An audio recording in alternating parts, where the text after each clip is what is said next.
Farmers across America are growing increasingly frustrated, and at the center of the storm is John Deere.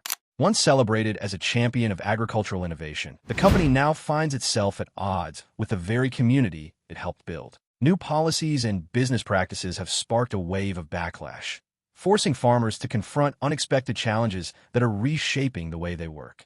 What went wrong? How did a company so closely tied to farming freedom become a symbol of control? And what does this mean for the food we all rely on? To understand the current uproar, we need to look back. John Deere wasn't just a company. It was a movement. Founded in 1837 by a blacksmith named John Deere, the company introduced the steel plow, a game-changing invention that transformed farming in the American Midwest. This tool made it possible to break through tough prairie soil, turning it into fertile farmland. For generations, farmers embraced John Deere as a trusted partner, and its iconic green and yellow machines became a fixture across rural landscapes. For decades, owning a John Deere meant more than just having good equipment. It represented independence, resilience, and the spirit of hard work. These machines were known for their durability and reliability, and farmers prided themselves on being able to maintain and repair them. John Deere was more than a brand. It was a badge of honor, deeply woven into the fabric of American agriculture. But that relationship has changed. In recent years, John Deere has shifted its focus in a direction many farmers feel is less about empowerment and more about control. The rollout of advanced technologies like GPS-guided tractors, precision farming systems, and smart sensors was initially welcomed as the next step in agricultural progress. These tools promised greater efficiency and better yields. However, they also came with a catch: restrictions on who could repair and maintain the machines. For many farmers, this has felt like a betrayal. The same equipment they once relied on to give them freedom now locks them into costly service agreements and proprietary systems, effectively putting control back in the hands of the manufacturer. This shift has sparked growing outrage within the farming community, raising serious questions about the future of agricultural autonomy. Can John Deere regain the trust of the farmers it once empowered? And what are the broader implications for the food system as a whole? One thing is clear: what was once a trusted legacy is now at a crossroads. John Deere's once legendary reputation has taken a sharp turn, largely due to its use of proprietary software and locked systems that have created a growing sense of dependency among farmers. For generations, these farmers put their trust in John Deere, not just as a manufacturer, but as a partner in their livelihood. Now, many feel that trust has been broken. What was once a relationship built on mutual respect and shared goals has turned into something far more one-sided. Independence, a core value for those who work the land, seems to have been quietly traded away for corporate profit. At the heart of this growing controversy lies the battle over the right to repair. It's a simple concept with massive implications. Imagine buying something as costly and essential as a tractor, only to be told you can't fix it yourself. That's the reality facing farmers today. These machines, which often cost hundreds of thousands of dollars, are no longer just mechanical workhorses. They're high-tech systems embedded with software that acts like a lock and key. And that key? It's held exclusively by John Deere. For decades, repairing equipment was a point of pride. Farmers have always been tinkerers, problem solvers, and hands-on workers who could fix their own machines, because time, money, and the success of their harvest depended on it. But with today's John Deere machinery, that self-sufficiency is fading. The proprietary software prevents farmers from running diagnostics or even making basic repairs. Something as minor as replacing a sensor or swapping a battery now requires a certified John Deere technician, an extra layer of expense and delay that most farmers can't afford. This isn't just an inconvenience, it's a crisis. Repairs that used to take hours now take days, sometimes weeks. And during peak planting or harvest seasons, those delays are devastating. For farmers, time isn't just a matter of efficiency. It's the difference between a successful season and a catastrophic loss. John Deere defends its restrictions, citing the protection of intellectual property and safety as top priorities. But many farmers aren't buying it. They see these arguments as thinly veiled justifications for a deeper strategy of control, one that locks them into an expensive and frustrating dependency. The software becomes less about safety and more about power. And this matters to everyone, not just farmers. When the systems that grow our food become bogged down by unnecessary bureaucracy and corporate overreach, the entire supply chain suffers. Delays and increased costs ripple outward, eventually landing on our plates. But this story isn't over. Farmers are beginning to fight back. They're pushing for legislation, organizing movements, and calling out these restrictive practices. Still, before we get to that resistance, we need to understand how John Deere's influence reaches beyond mere inconvenience into something more damaging: economic coercion. The cost of control. Here's where the situation becomes even more revealing. John Deere's firm grip on the farming community may finally be starting to slip. The company's restrictive repair policies aren't just a personal inconvenience for individual farmers. They're triggering a ripple effect that's felt across the entire agricultural industry and beyond. When farmers are stuck waiting for authorized technicians or saddled with inflated repair bills, the consequences pile up quickly. Delays in planting or harvesting don't just hurt one farm. They contribute to broader supply chain disruptions, reduce crop yields, and ultimately higher food prices for everyone. Consider the impact of idle equipment. In one case, a farmer in Iowa lost an entire soybean field because his harvester sat broken for 2 critical weeks during the harvest window. That loss wasn't just his. It fed into a larger shortage, which contributed to rising soybean prices that reached grocery shelves nationwide. These aren't isolated incidents. They represent a pattern. Every delay, every added cost, trickles outward until it lands squarely in the lives of everyday consumers. And the choices available to farmers are limited. The high cost of repairs and software restrictions often force them into a corner. Either keep using aging, less efficient machines, or take on massive debt to purchase new ones. This puts small farmers, in particular, at a serious disadvantage. They can't absorb the costs the way larger operations can. Many are pushed to the financial edge, and some don't make it back. To make matters worse for John Deere, these policies are now chipping away at its once sterling reputation. A company that was once seen as a cornerstone of American farming is now being viewed by many as a roadblock.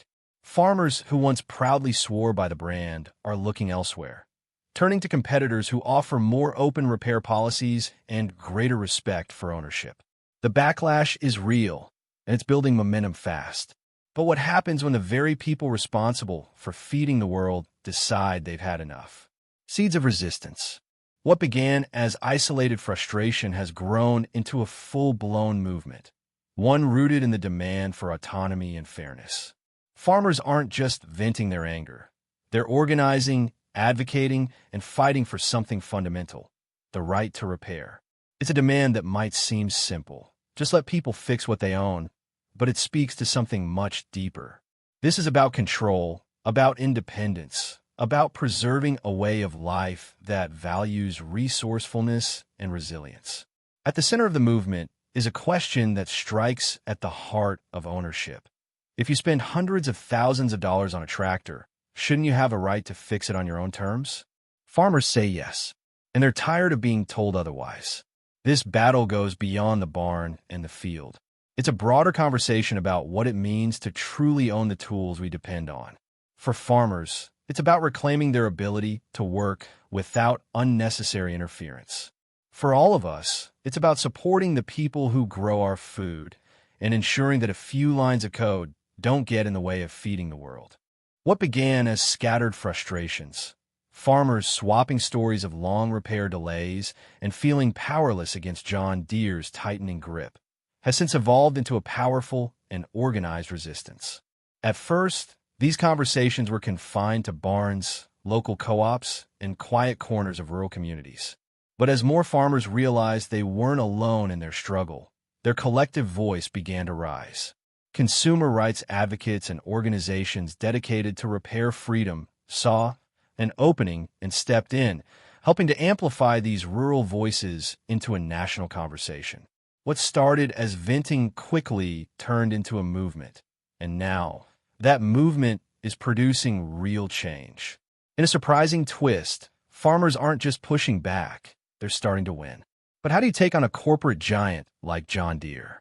It begins with finding the cracks in the armor. The first victory. In 2022, the right to repair movement scored a major breakthrough that changed everything. Colorado passed the first agricultural-focused right-to-repair law in the United States, a groundbreaking piece of legislation that directly challenged the power of companies like John Deere.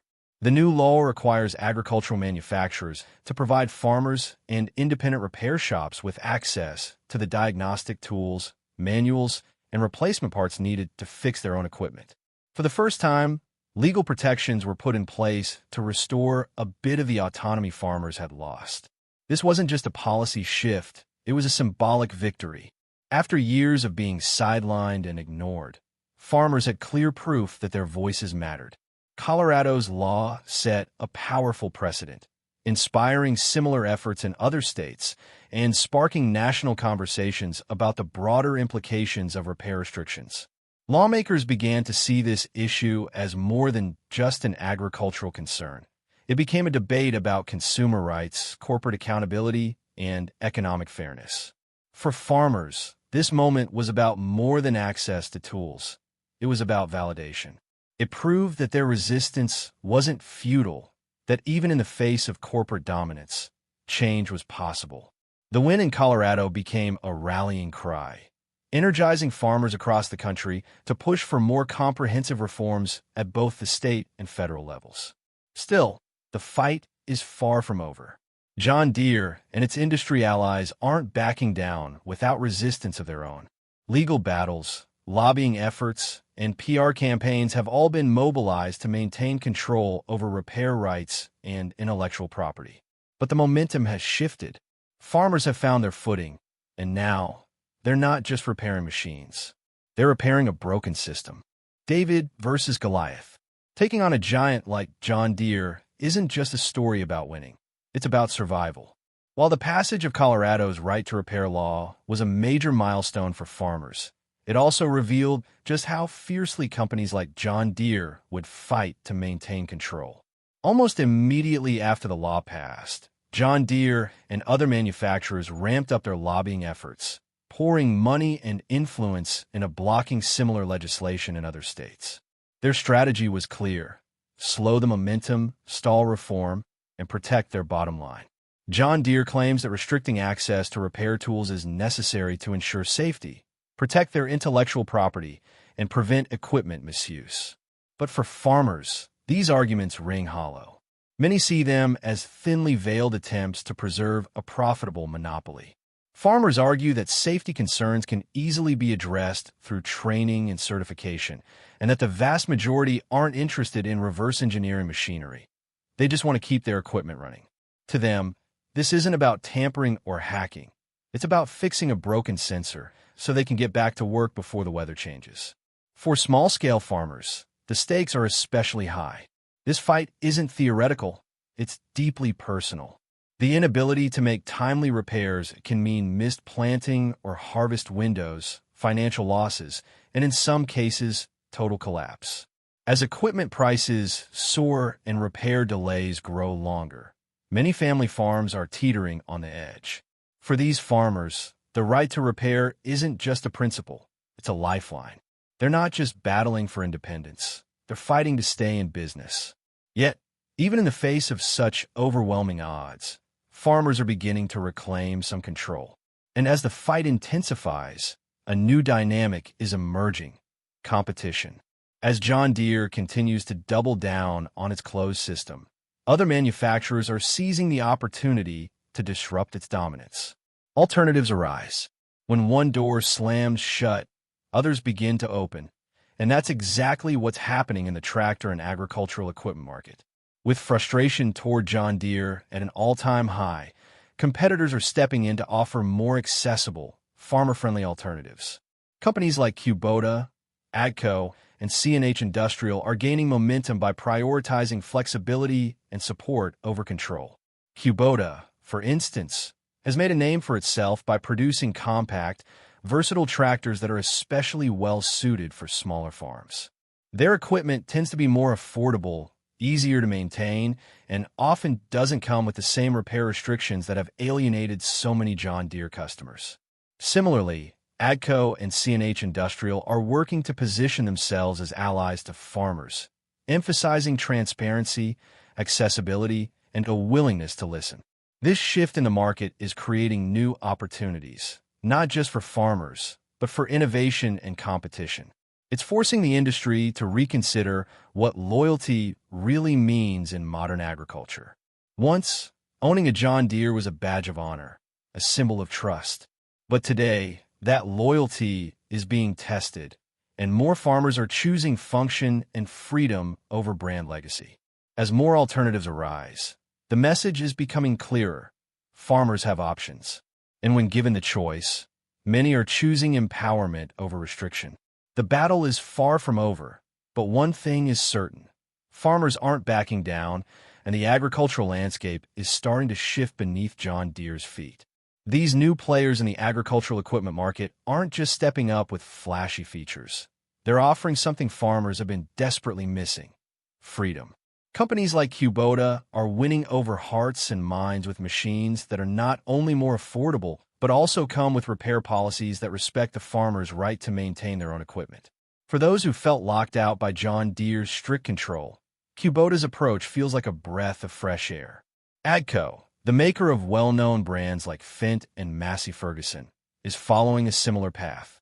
By embracing transparency and empowering farmers with accessible repair procedures, AGCO is attracting a growing number of customers disillusioned with John Deere's policies.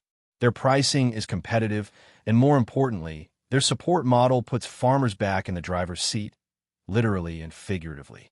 Meanwhile, CNH Industrial, which owns brands like Case IH and New Holland, is pushing forward with precision agriculture technologies that rival John Deere's.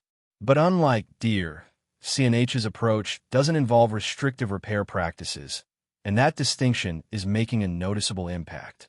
Farmers are beginning to take note of the value in both technological advancement and autonomy, and they're voting with their wallets. Even Caterpillar, a brand traditionally associated with construction equipment, is starting to make waves in the farming world. Leveraging its wide dealer network and reputation for durability, Caterpillar is positioning itself as a serious alternative. It's a surprising move, but one that reflects the changing landscape. The industry is undergoing a transformation, one that no one saw coming just a few years ago. This shift isn't just about competition. It's about a rebalancing of power. Farmers are no longer willing to accept the status quo, and that defiance is reshaping the industry. But what does it all mean for John Deere? John Deere's decline. John Deere's once unshakable dominance is now facing serious challenges, and not just from emerging competitors. The real threat lies in the company's eroding relationship with its customer base. For decades, John Deere enjoyed an almost sacred status among farmers, symbolizing rugged reliability, cutting-edge innovation, and trust. But over time, that trust has been chipped away by restrictive policies and a perceived shift in priorities from supporting farmers to controlling them. The consequences are starting to show. In the third quarter of 2024, John Deere reported a dramatic 27.6% drop in sales compared to the same quarter the previous year. That's nearly double the industry average decline of 15.8%, highlighting that this isn't just about a tough economy. It's about a company losing its grip. Farmers are making their dissatisfaction clear. They're exploring other options, moving away from the green and yellow machines that once dominated their fields. And while competitors gain traction, John Deere finds itself at a crossroads. Double down on its current model or listen to the growing outcry for change. Either way, the message is loud and clear. Farmers are done waiting for permission. They're ready to reclaim their independence. And the industry is being rewritten in real time. The decline of John Deere isn't just a business story. It's a turning point in a much larger battle over power, freedom, and the future of farming. What was once unthinkable, farmers turning their backs on John Deere, is now unfolding in real time. The shift isn't just about market share or quarterly reports. It's about broken trust. For generations, John Deere was more than a brand. It was a partner in the field, a symbol of reliability and resilience. But today that bond is fraying. As more farmers grow disillusioned with Deere's restrictive policies, they're beginning to explore other options. And competitors like Kubota, AGCO, and CNH Industrial have been quick to seize the moment, offering flexible repair options and innovative technologies that truly reflect what farmers need. The migration away from John Deere is no longer a whisper, it's a movement. And the consequences for Deere are profound, not only for the company, but for the agricultural landscape at large. The fallout, however, doesn't stop with one company's decline. When an agricultural giant like John Deere stumbles, the effects are felt far and wide. This isn't just about corporate missteps. It's about the ripple effect those missteps have on real people, real communities, and even the economy as a whole. When farmers struggle, it sets off a chain reaction. Agriculture is the heart of countless rural economies. If a farmer can't get a broken combine fixed in time to harvest their corn, the consequences snowball quickly. Missed harvests mean reduced crop yields. That lower supply trickles down to processors and manufacturers who rely on those raw goods to make everything from corn syrup to livestock feed. Eventually, the ripple hits consumers in the form of higher prices at the grocery store for bread, cereals, meat, and more. The situation is especially dire in small, rural towns where farming is more than an industry. It's a way of life. Family-run farms support local businesses, from feed stores to equipment dealers to diners on Main Street. When those farms are forced to spend thousands on delayed or overpriced repairs, or worse, take out loans to buy entirely new equipment, it leaves less money circulating in the community. That means fewer jobs, lower tax revenues, and declining small-town economies that were already walking a tightrope. What's happening with John Deere isn't just a corporate controversy.